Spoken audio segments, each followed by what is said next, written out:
Junie B., first grader. One-man band. Written by Barbara Park.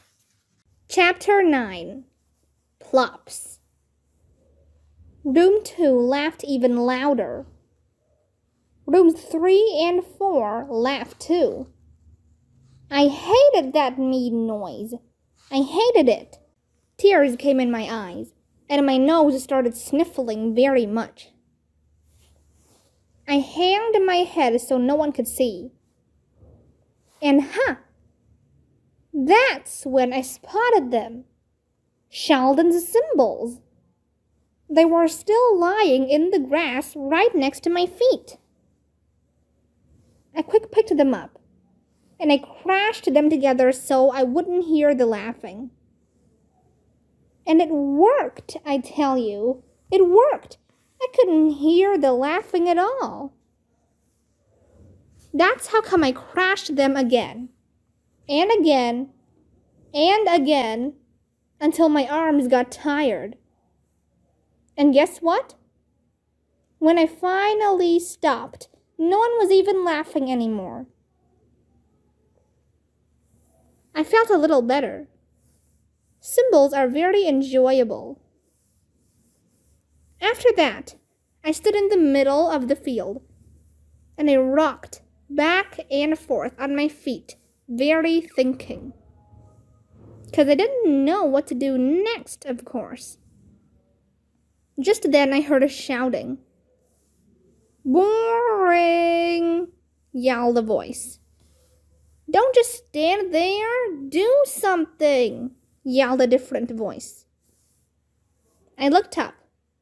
The boys who shouted were being taken away by their teacher. But it was already too late. More tears were coming into my eyes. Mr. Scary started coming to get me. My brain began to panic, 'cause this was the stupidest halftime show I ever even saw. The children started laughing again. They would be laughing at me for the rest of their life, probably. Then, all of a sudden, my eyes glanced over to Sheldon's microphone. And what do you know? A brand new idea popped into my head. And it's called, "Hey, maybe I could sing a song just like Sheldon was going to do." I grinned real big. Yes. I could sing "The Sun Will Come Out Tomorrow" from the hit musical Annie, 'cause I love that tune, I tell you. I hurried over to the microphone. Then I opened my mouth to sing. Only I couldn't actually remember how that song started. Mr. Scary was getting closer. My brain panicked some more. Then, out of nowhere, I heard a plop. I looked down.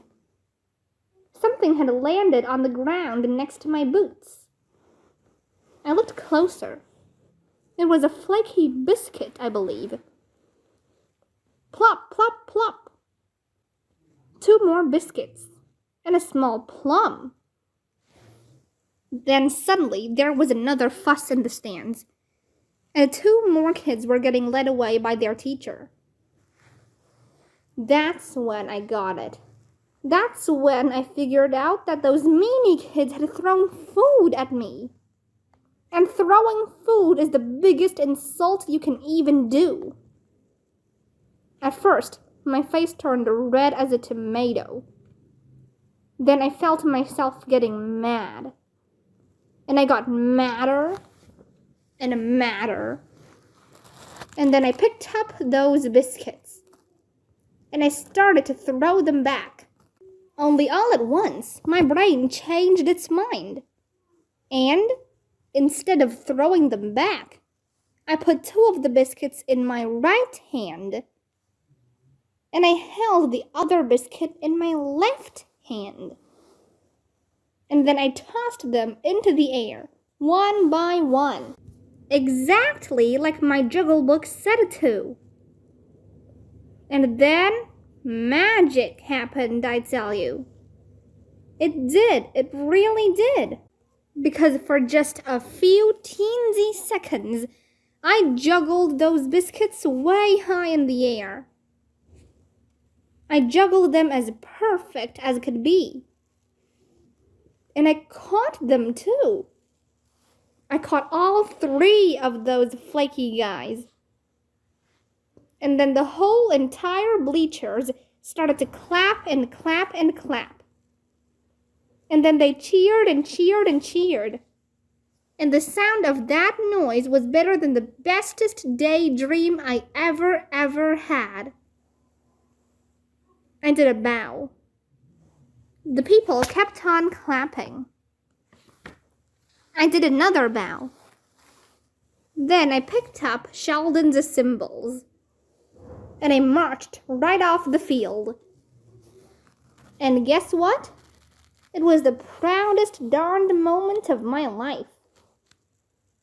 The rest of the day was a joy.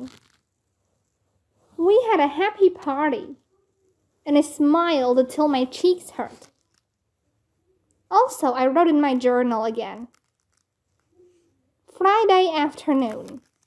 Dear first grade journal, we won the tournament. Room 1 won the whole entire kickball tournament. And so hooray, hooray. Mr. Scary let us have a party for the whole rest of the day. And guess what? They found Sheldon hiding behind a bush, 'cause he got scared silly, apparently. Only finally he calmed himself down. And now he is back to his regular nutty self. And guess what else? I am not even mad at him for running away. On account of, if Sheldon didn't run away, I never would have juggled, probably. Mother and Daddy hugged me at the party.